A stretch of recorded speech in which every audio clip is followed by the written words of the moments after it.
तो इस क्वेश्चन में जो है हमें ऑब्जर्वेशन दिए टेकोमीटर को कांस्टेंट डिटरमाइन करने के लिए।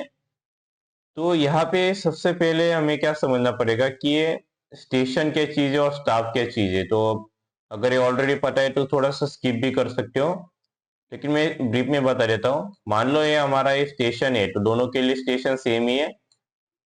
तो यह हमारा है स्टेशन ए, और यहाँ पे जो है दो स्टाफ है। तो जिन लोगों को स्टाफ नहीं पता, तो वो इस इमेज में देख सकते हैं कि ये कुछ स्टाफ होते हैं। तो यहाँ पे हाइट के हिसाब से हम ये जो पोर्शन है होता है उसका, ये वाला, तो इसे हम बड़ा करते हैं। तो ये लगभग ऐसा समझ लो कि 3 आदमियों के हाइट के बराबर होता है। ऐसा मान लो कि 3 आदमी एक दूसरे के कंधे के ऊपर खड़े हो जाएंगे, तो एक स्टाफ के हाइट के आसपास आ जाएंगे।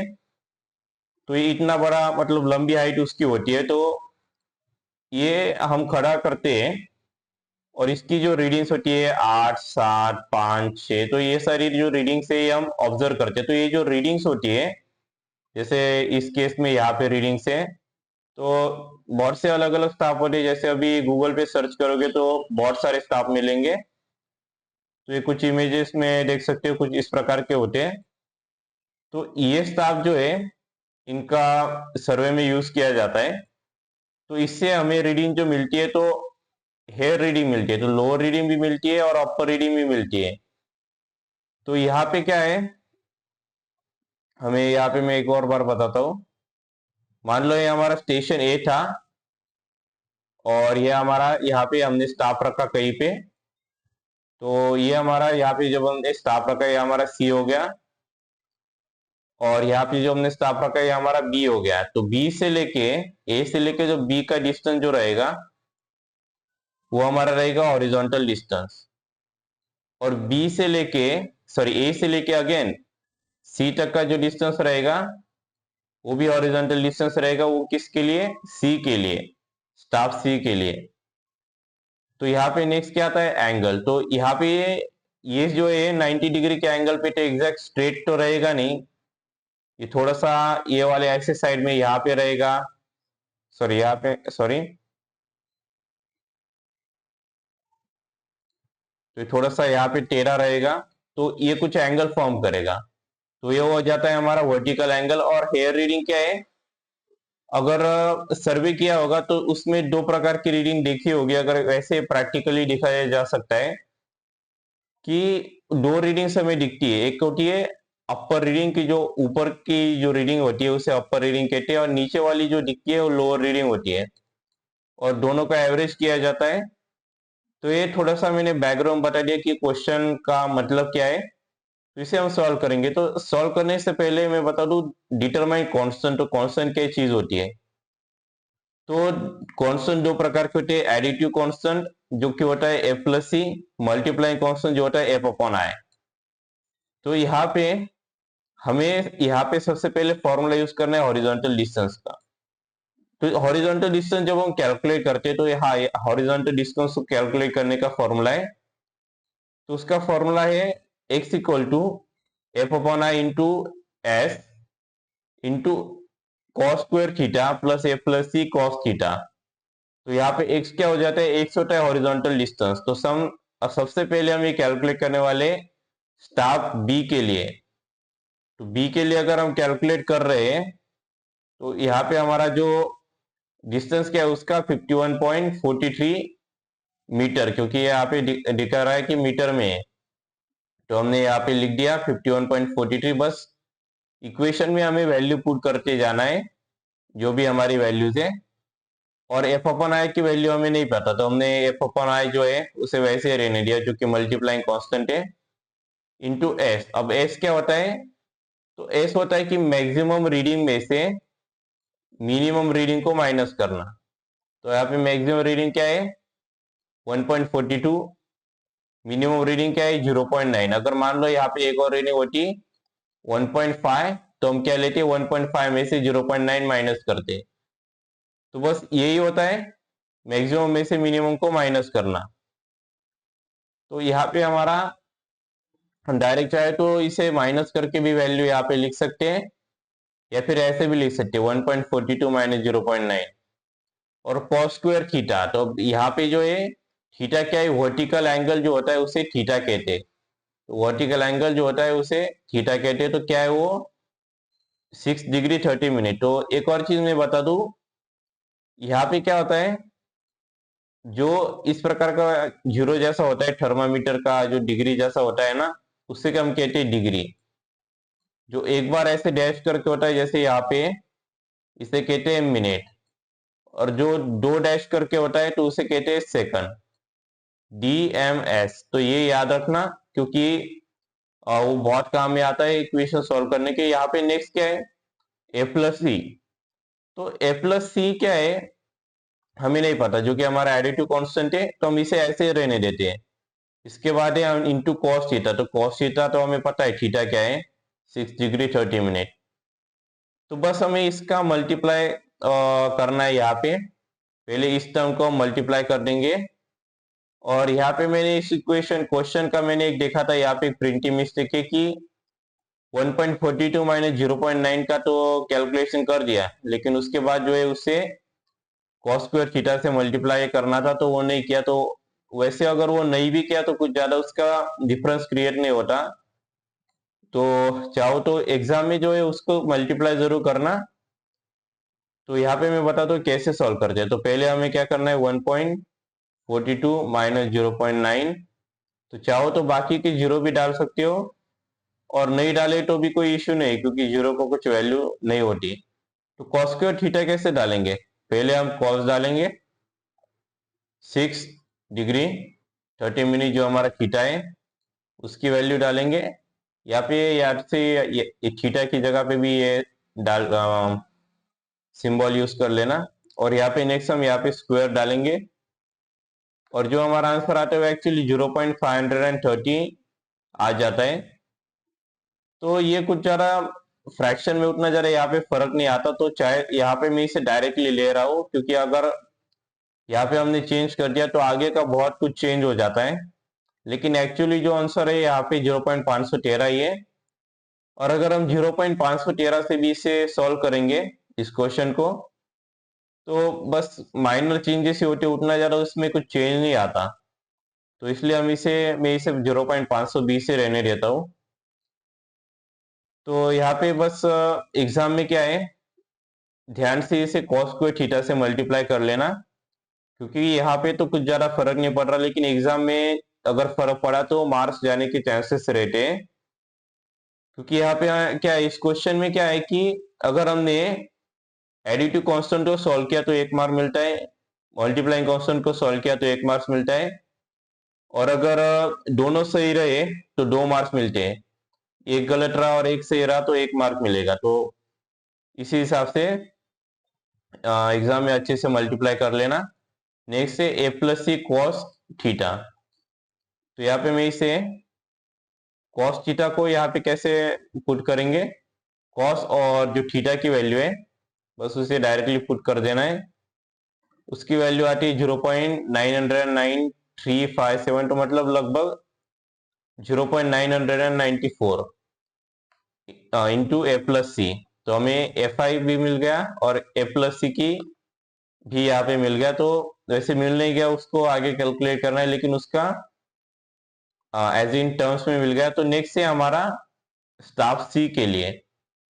तो C के लिए भी फॉर्मूला वही है, x equal to F/I into S into cos square theta plus A+C cos theta. बस यहाँ पे हमें वैल्यू पुट करनी है। तो यहाँ पे क्या है, x की वैल्यू क्या है, x यानी horizontal distance 18.065 into sorry equal to F/I। तो यहाँ पे भी हमें FI नहीं पता, क्योंकि वही हमें कैलकुलेट करना है। और S यहाँ पे क्या रहेगा, मैक्सिमम रीडिंग जो कि 1.32 है माइनस मिनिमम रीडिंग जो कि 1.14 है। तो वही हमें डाल देनी है। वैसे यहाँ पे भी कॉस स्क्वायर थीटा से मल्टीप्लाई नहीं किया है, लेकिन उससे भी 180 में कुछ ज्यादा फर्क नहीं आता, वो 0.179 आ जाता है। तो वो हम देखेंगे कैसे करते हैं। +A+C cos theta. तो यहाँ पे कॉस का वैल्यू, थीटा का वैल्यू क्या है, 2 डिग्री 20 मिनट, तो वही हमें यहाँ पे डालना है। तो यहाँ पे हम देखते हैं ब्रैकेट में 1.320 माइनस 0.140, इससे ब्रैकेट कंप्लीट इनटू, यहाँ पे हम डालेंगे cos bracket complete 2 degree 20 minute और ब्रैकेट कंप्लीट स्क्वायर।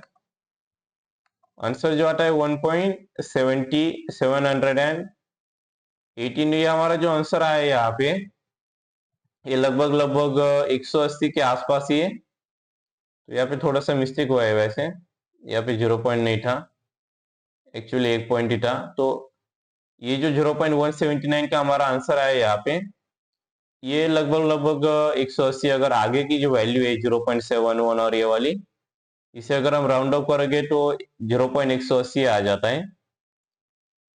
प्लस यहाँ पे हमारा क्या है, कॉस एफ प्लस सी इंटू कॉस 2 डिग्री 20 मिनट। तो अगेन यहाँ पे मैं करता हूँ cos 2 degree 20 minute bracket complete, हमारा आंसर आता है 0.999 ए प्लस सी। तो ये हमारा इक्वेशन 1 हो गया यहाँ पे, और ये हमारा हो गया इक्वेशन 2। अब नेक्स्ट जो कैलकुलेशन है वो थोड़ा सा कंफ्यूजिंग होने वाला है। तो उसमें हमें करना क्या है कि एफ आई के बगल में जो वैल्यू रहेगी, मतलब उसके साइड में जो भी वैल्यू रहेगी, उससे पूरे इक्वेशन को डिवाइड करना है। और ये जितने भी इक्वेशन रहेंगे, मतलब जैसे अगर यहाँ पे स्टाफ डी, स्टाफ ई, स्टाफ एफ, तो ये सारी इक्वेशन के लिए वही पैटर्न फॉलो करना है। सिंस से हमारे दो ही इक्वेशन है, तो ये सिर्फ दोनों के लिए करना है, और ज्यादातर बार दो ही रहते हैं। तो यहाँ पे सिंस से इक्वेशन 2 में जो है, इक्वेशन 2, इसमें एफ आई के बगल में कौन सी वैल्यू 0.180, तो बस उसी वैल्यू को यूज करके उसे 18 से भी डिवाइड करना है, उसे एफ आई से भी डिवाइड करना है, इस वाले वैल्यू को, उसे मतलब खुद से, और 0.999 से भी डिवाइड करना है। तो देखते हैं कैसे करेंगे। तो पहले हम इक्वेशन 1 के लिए देखते हैं। तो यहाँ पे हम इसे 51.430 डिवाइडेड बाय, तो एफ आई के बगल में कौन सी वैल्यू है 0.520, तो उसे हमें डिवाइड करना है 0.520 से, एंटर, और हमारा आंसर आता है 98.900 लगभग 940 हो जाता है, ये राउंड ऑफ करके। तो यहाँ पे हमें डायरेक्टली हमें यहाँ पे इक्वेशन 3 मिल जाता है उससे। तो देखो जी, इक्वेशन 1 जो होता है उसे हम पहले मल्टीप्लाई करते हैं, सर उसे पहले सॉल्व करते हैं, उसी कारण से जो है हमें इक्वेशन 1 हमारा इक्वेशन 3 बन जाता है, और इक्वेशन 2 जो है हमारा इक्वेशन 4 बन जाता है। तो वो भी नंबरिंग का याद रखना। वैसे नंबर अगर आगे पीछे भी हो जाए तो उतना ज्यादा फर्क नहीं पड़ता इसमें, वो भी बताऊंगा उसका रीजन क्या है। तो यहाँ पे हमने पहले इससे तो मल्टीप्लाई कर, सॉरी डिवाइड कर दिया 51 को, तो हमें आंसर आता है 98.904। अभी नेक्स्ट क्या है, 0.520 को डिवाइड करना है, 0.520 से ही करना है। इसे मैं अगेन इसको अगर ऐसे इरेज करके अगर यूज करोगे तो थोड़ा इजी जाता है। तो हमारा आंसर 1 ही आ जाएगा। तो 1 इंटू एफ आई, यानी कि क्या हो जाएगा, सिर्फ एफ आई बचेगा। नेक्स्ट है हमारा यहाँ पे 0.994 जो है, इसे हमें डिवाइड करना है 520 से। तो क्या होता है 994 इक्वल टू हमारा क्या आता है 1.911 ए प्लस सी। तो अगेन इसे जो है यहाँ पे ये वाला जो होता है, बोला था कि डिवाइड इक्वेशन 1 बाय 520 और डिवाइड एन इक्वेशन 2 बाय 180, 0.180, तो वो इसी से आ जाता है। तो एफ आई के बगल में जो वैल्यू होती है बस उसी से डिवाइड करना होता है। तो अगेन नेक्स्ट है हमारा इक्वेशन 2। इक्वेशन 2 में क्या है 18.065, तो मैं यहाँ पे लिख देता हूँ 18.065 डिवाइडेड बाय 0.180, एंटर। हमारा आंसर क्या होता है यहाँ पे 100.36, तो 100.36 हमने यहाँ पे लिख दिया। तो यहाँ पे बस ये थोड़ा सा अगर फ्रैक्शन का इधर उधर भी रहा तो भी कुछ ज्यादा फर्क नहीं पड़ता, क्योंकि फ्रैक्शन से मतलब बहुत कुछ बड़ा नहीं हो जाता। तो नेक्स्ट क्या है हमारा यहाँ पे 0.180 FI, तो यानी कि 0.180 डिवाइडेड बाय 0.180 यानी कि 1 इंटू FI क्या हो जाएगा, सिर्फ FI रहेगा तो हमने डायरेक्टली FI लिख दिया।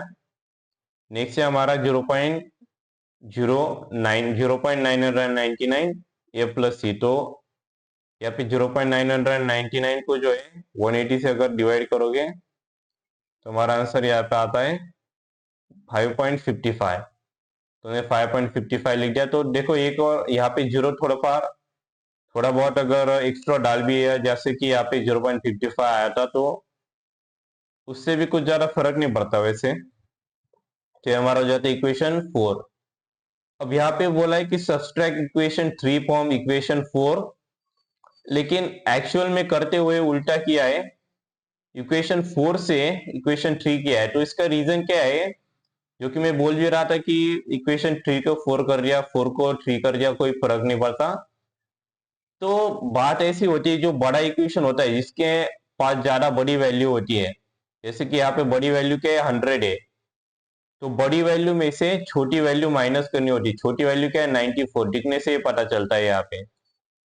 अब यहाँ पे क्राइटेरिया क्या रहेगा, जो 100 इक्वल टू यहाँ पे जो वैल्यू है यहाँ पे लेफ्ट में, वो अगर बड़ी रही तो वो बड़ा इक्वेशन हो जाएगा। तो बड़े में से छोटा माइनस करना होता है, और अगर छोटे में से भी बड़ा माइनस कर दिया तो भी कुछ फर्क नहीं पड़ता वैसे, क्योंकि माइनस साइन का ही सिर्फ डिफरेंस आता है, कैलकुलेशन सेम रहता है, और फिर वो भी माइनस साइन भी करेक्ट हो जाता है। तो देखते हैं इससे सॉल्व कैसे करेंगे। तो इक्वेशन 4 जो है हमारा ज्यादा बड़ा है, तो इसे हम पहले लिख देंगे 100.36 equal to F upon I plus 5.55 into A plus C.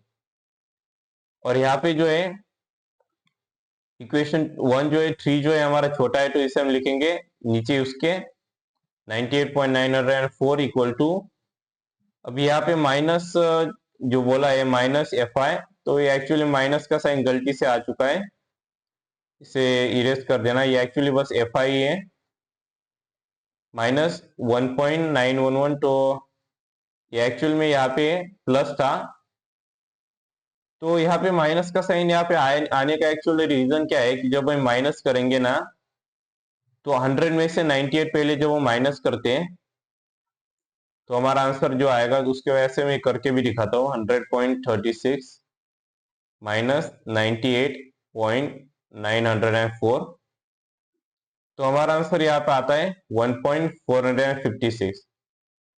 तो यहाँ पे 100 को भी माइनस कर दिया है, तो एक्चुअली हम नीचे की जो टर्म है उन सभी को माइनस साइन दे सकते हैं, जैसे FI को दे दिया, फिर ये 1.911 को दे दिया, या फिर हम ऐसे कर सकते हैं कि इन दोनों के बीच में ऐसे साइड में माइनस का साइन दे सकते हैं, और दोनों इक्वेशन को same to same copy paste करके लिख सकते हैं। तो दोनों से कोई फर्क नहीं पड़ता, क्योंकि एट द एंड हम कैलकुलेटर पे सारा कैलकुलेशन कर रहे हैं। तो FI यहाँ पे कैंसिल हो जाता है, 1 माइनस, क्योंकि दोनों का वैल्यू सेम ही है, वो 1 ही है, तो 1 इंटू FI और 1 इंटू FI कैंसिल हो जाता है, FI। और यहाँ पे नेक्स्ट क्या है 5.55 माइनस 1.911, तो हमारा यहाँ पे आंसर हो जाता है 3.639। तो यहाँ पे 639 इंटू ए प्लस सी, तो ए प्लस सी यहाँ पे बचता है, क्योंकि वो इंडिविजुअल नहीं है FI की तरह। तो यहाँ पे हमें वैल्यू कौन सी मिलेगी, FC की मिलेगी। तो वो कैसे मिलेगी, तो यहाँ पे 3.639 यहाँ पे मल्टीप्लाई है, तो ये यहाँ पे जाके क्या हो जाएगा, ये यहाँ पे करेगा डिवाइडेशन करेगा। तो यहाँ पे हमें बेसिकली करना क्या है, तो कि 1.456 जो है उससे डिवाइड करना है 3.639 से, और हमारा आंसर यहाँ पे आ जाएगा 0.400, 0.400 हमने यहाँ पे लिख दिया। अभी नेक्स्ट क्या है हमारा, तो यहाँ पे हमें ये जो वैल्यू आई है इसे हमें इक्वेशन 3 में पुट करना है। तो हाँ, एक और चीज यहाँ पे जो है, इक्वेशन 3 की जगह अगर हमने इक्वेशन 4 से भी मल्टीप्लाई कर दिया, सॉरी वैल्यू पुट कर दिया, तो वो सेम ही आंसर आता है। तो यहाँ पे मैंने उसका कैलकुलेशन भी कर दिया था, तो वो भी हम देखेंगे। लेकिन पहले हम इसको देख लेते हैं, इक्वेशन 3 में जो हमने f प्लस सी की वैल्यू आई है उसे कैसे पुट करेंगे। इक्वेशन 3 क्या था, 98.904 equal to f upon I plus 1.911 into f plus C. तो बस हमने यहाँ पे 1.911 इंटू ए प्लस सी की वैल्यू क्या आई थी, 0.4, तो उसे हमें बस मल्टीप्लाई करना है। तो 1.911 इंटू 0.4, तो जो हमारी वैल्यू आएगी 0.764, तो उसे हमें माइनस करना है। तो इसी से ये वाले साइड में प्लस या राइट साइड में, इसे अगर हम लेफ्ट वाले साइड में शिफ्ट करेंगे तो क्या करेगा, ये माइनस हो जाएगा। तो बस हमें वही करना है यहाँ पे। तो यहाँ पे हमारा वैल्यू क्या है, 98.904 माइनस 0.764, तो आंसर क्या आएगा हमारा यहाँ पे 98.14।